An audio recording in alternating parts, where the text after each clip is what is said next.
আসসালামু আলাইকুম বন্ধুরা, কেমন আছেন সবাই? আশা করি সবাই ভালো আছেন। সো আজকের ভিডিওতে আমি দেখানোর চেষ্টা করব একটা ই-কমার্স ওয়েবসাইটে কিভাবে আ প্রোডাক্টের ক্যাটেগরি ক্রিয়েট করবেন এবং সেই প্রোডাক্টের ক্যাটেগরিটা আপনি প্রোডাক্টের ক্যাটেগরি মেনুতে কিভাবে এড করবেন এবং এটা এডিট কিভাবে করবেন সেটা আজকের ভিডিওতে দেখানোর চেষ্টা করব। সো প্রথমত আমাদের প্রোডাক্টের ক্যাটেগরিতে যাইতে হবে, অর্থাৎ প্রোডাক্টের যে ক্যাটেগরি সেই ক্যাটেগরি ক্রিয়েট করতে হবে। এজন্য আমি চলে যাব প্রোডাক্টে, প্রোডাক্টের মধ্যে রয়েছে ক্যাটেগরি। সো এর মধ্যে যাওয়ার পর এখানে দেখতে পাবেন যে অনেকগুলো এখানে কি ক্যাটেগরি ক্রিয়েট করা আছে অলরেডি। সো আমরা ১ম এ যে কাজ করব সেটা হচ্ছে আমাদের প্রোডাক্টের ক্যাটেগরি ক্রিয়েট করব। সো আমি একটা ডিফল্ট একটা প্রোডাক্টের ক্যাটেগরি নেম দিয়ে দিচ্ছি। This is like mains shop. So এটা দিয়ে দিলাম। দেওয়ার পরে এখানে আমি ফ্ল্যাগটাও দিয়ে দিলাম মেনস শপ।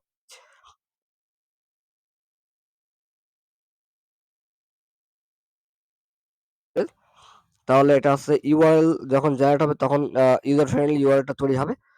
এরপরে এখানে হচ্ছে প্যারেন্ট ক্যাটেগরি। সো এটা দিলেও কোনো সমস্যা নাই, না দিলেও কোনো সমস্যা নেই। প্যারেন্ট ক্যাটেগরি বলতে অর্থাৎ মেইন যে ক্যাটেগরি সেই ক্যাটেগরির মধ্যে এটা থাকবে আরকি। আপনি এখানে এটা যেটা সেট করে দিবেন সেটা এখানে অর্থাৎ ওয়েবসাইটে শো করবে। অর্থাৎ আপনি এখানে ক্যাটেগরি যে মেনু থেকে যে ক্যাটেগরি চেঞ্জ হয় ওইটা কখনো সরানো যাবে না, এই আরকি। এখানে চাইলে ক্যাটেগরি ডেসক্রিপশন দিতে পারেন, এটা প্রয়োজন নাই। এখন আমাদের আরেকটা কাজ হচ্ছে এখানে ডিফল্ট যেটা ডিসপ্লে টাইপ রয়েছে, ডিসপ্লে টাইপ ডিফল্ট থাকবে। এখানে থাম্বনেল রয়েছে যেটা হচ্ছে প্রোডাক্টের ক্যাটেগরি, সেই ক্যাটেগরির যে আ আ কোন ধরনের ক্যাটেগরি সেই ক্যাটেগরির একটা ইমেজ ইউজ করার জন্য বা আইকন ইউজ করার জন্য এখানে প্রোডাক্টের থাম্বনেলটা রয়েছে। সো এখানে প্রোডাক্টের থাম্বনেলটা আমি একটা ডিফল্ট হিসেবে একটা থাম্বনেল আমি দিয়ে দিব। সাপোজ আমি এই ইমেজটা দিয়ে দিলাম। তো দেওয়ার পরে এখানে দেখতে পাচ্ছেন যে প্রোডাক্টের ক্যাটেগরি পেজ টাইটেল, অর্থাৎ প্রোডাক্টের যে ক্যাটেগরি, সেই ক্যাটেগরির যে নাম, সেই নামের যে টাইটেল থাকে সেই টাইটেলের পিছনে এই ইমেজটা দেখাবে। সো এটা আমাদের প্রয়োজন নেই। এগুলো প্রয়োজন নেই। সো এখন আমরা ডিরেক্ট চলে যাব add to new category. So যখন আমরা এড টু নিউ ক্যাটেগরিতে ক্লিক করব তখন ১ম এ চলে যান। ১ম এ গিয়ে দেখতে পাবেন যে আমাদের যে মেইন শপটা এখানে কিন্তু তৈরি হয়ে গেছে।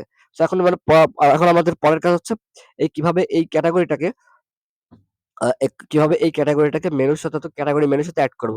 সো এজন্য চলে যাবো অ্যাপারেন্স, আ অ্যাপারেন্স থেকে আমরা মেনুতে চলে যাব, মেনুতে চলে যাব। এখানে মেনুস এর মধ্যে এখানে আমাদের রয়েছে ক্যাটেগরি। এখানে যদি আপনার ক্যাটেগরি সিলেক্ট না থাকে তাহলে যদি এটা একেক ই-কমার্স ওয়েবসাইটে একেক আ মেনু থাকে বা একেক সিস্টেম থাকে। সো এটা হচ্ছে আমার এই ই-কমার্স সাইটের সিস্টেমটা এরকম। সো এখানে ক্যাটেগরি রয়েছে। সো এই ক্যাটেগরিতে সিলেক্ট করে থাকা অবস্থায় এখানে দেখতে পাচ্ছেন যে অনেকগুলো ক্যাটেগরি আমাদের অলরেডি মেনুতে এড করা আছে।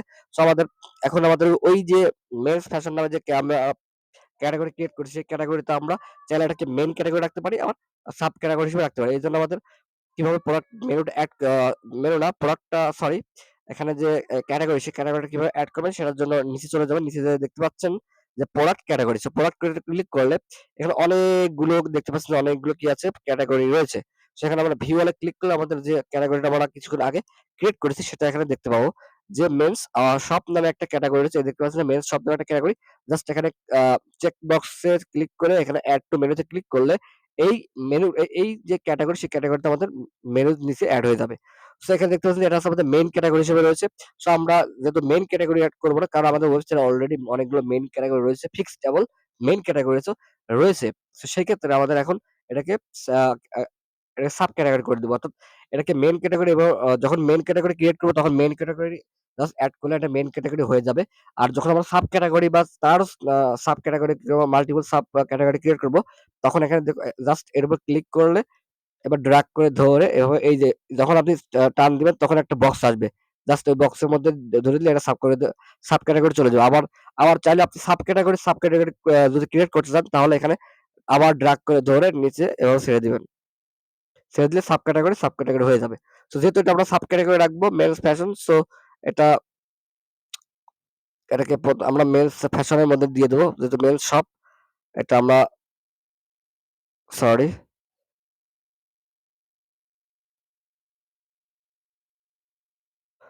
সো আমরা এটা দিয়ে দেব হচ্ছে মেন্স ফ্যাশন এর মধ্যে দিয়ে দেব। জাস্ট ওয়েট মেন্স শপ আমাদের শপ নামে একটা কি আছে? মেন্স শপ নামে একটা ক্যাটেগরি রয়েছে। সো ওই যে ক্যাটেগরি ওই ক্যাটেগরির মধ্যে আমরা এটা দিয়ে দেব। এই যে মেন্স ফ্যাশনের মধ্যে আমরা ১ম এ সাবক্যাটেগরি এড করে দিলাম। তো যখন আমরা দেওয়ার পর দিলাম এড করে এখন সেভ করব। সেভ করলে আমাদের ওয়েবসাইটে কিন্তু এই মেনু ক্যাটেগরিটা এড হয়ে যাবে। সো এর জন্য চলে যাব আমাদের ওয়েবসাইটের ভিউ অপশনে। সো আমরা ওয়েবসাইট ভিজিট করব। ভিজিট ওয়েবসাইটে গেলে এখানে আমাদের ওয়েবসাইটটা শো করবে এবং আমরা যে ক্যাটেগরিটা আমরা সাব ক্যাটেগরি হিসেবে রেখেছিলাম এই ক্যাটেগরিটা সেটা এখানে দেখতে পাবো। Just wait for few second. এখানে দেখতে পাচ্ছেন আমাদের ওয়েবসাইট ওপেন হয়ে গেছে। এখন আমাদের মেইন যেটা কাজ হচ্ছে ভিউ করা, সেটা অর্থাৎ আমাদের যে ক্যাটেগরি রেখেছিলাম মেন্স ফ্যাশনের মধ্যে, দেখতে পাচ্ছেন মেন্স শপ। এই মেন্স শপের মধ্যে এটা এড হয়ে গেছে। ঠিক আছে? এখন এরপর ক্লিক করলে মেন্স ফ্যাশনের মধ্যে যতগুলো প্রোডাক্ট থাকবে সেগুলো এখানে সবগুলো এখানে দেখাবে। ওকে? এখানে সবগুলো কি? এখানে সবগুলো দেখাবে এইভাবে প্রত্যেকটা এভাবে দেখাবে। এটা হলো হচ্ছে আমাদের কিভাবে ক্যাটেগরি ক্রিয়েট, এই ভিডিওতে এটা হচ্ছে মূলত কিভাবে প্রোডাক্টের ক্যাটেগরি ক্রিয়েট করবে এবং সেই ক্যাটেগরি মেইন ক্যাটেগরি না সাব ক্যাটেগরি রাখবেন সেটা হচ্ছে এভাবে করতে হবে ক্রিয়েট করে। এখন আমাদের কাজ হচ্ছে আরেকটা কাজ, সেটা হচ্ছে এই প্রোডাক্টের যে এই ক্যাটেগরিগুলো আসলে কিভাবে এডিট করতে হবে সেটার জন্য আমরা চলে যাবো প্রোডাক্টের ক্যাটেগরিতে। আবার চলে যাবো ক্যাটেগরিতে যাওয়ার পরে এখানে অনেকগুলো ক্যাটেগরি তো অলরেডি রয়েছে। তো যেহেতু আমরা আমাদের অলরেডি ক্যাটেগরি ক্রিয়েট করছি সেহেতু এখানে আগে সার্চ করতে হবে যে মেন্স ফ্যাশন শপ নামে, যেহেতু আমরা এই ক্যাটাগরিটা ক্রিয়েট করেছি। সরি। সো জাস্ট এখানে ক্লিক করলে আমাদের সব ক্যাটাগরিতে চলে আসলো। এরপর এখানে এডিটে ক্লিক করব। অর্থাৎ এডিট করলে এখান থেকে সবকিছু এডিট ক্যাটাগরির নাম চেঞ্জ করা যাবে এবং সবকিছু চেঞ্জ করা যাবে। সো এডিট করলে আমরা চাইলে এটার নাম আরেকটা অন্য নামও দিতে পারি। জাস্ট ক্লিক করলে হয়ে যাবে আরকি। এরপর রয়েছে এখানে অনেকগুলো ইমেজ রয়েছে। এখানে দেখতে পাচ্ছি যে হেডার ইমেজ এখানে আপলোড করতে পারেন। আমি এটা আপলোড করে দিচ্ছি। জাস্ট এখানে ক্লিক করার পরে এই নিচে দেখতে পাচ্ছেন আপডেট। জাস্ট আপডেটের উপর ক্লিক করলে এখানে হচ্ছে আপডেট হয়ে যাবে। তারপরে এখানে আমরা আবার ভিজিট করব ওয়েবসাইটটা রিলোড করে। যেহেতু এটা আপডেট হয়ে গেছে। Just wait. Okay, fine. এখন আমরা এটাকে রিলোড দিব। ওয়েবসাইট থেকে রিলোড দিয়ে দেখব যে আসলে এটা ও ওয়েবসাইটের প্রোডাক্টের যে আইকনটা, ক্যাটেগরি আইকনটা, এখানে আইকনটা এড হয়েছে কিনা। যেহেতু আপনারা দেখতে পাচ্ছেন যে ওয়েবসাইটটা লোড হয়ে গেছে, এখন আমরা ওয়েবসাইটে ভিজিট করব।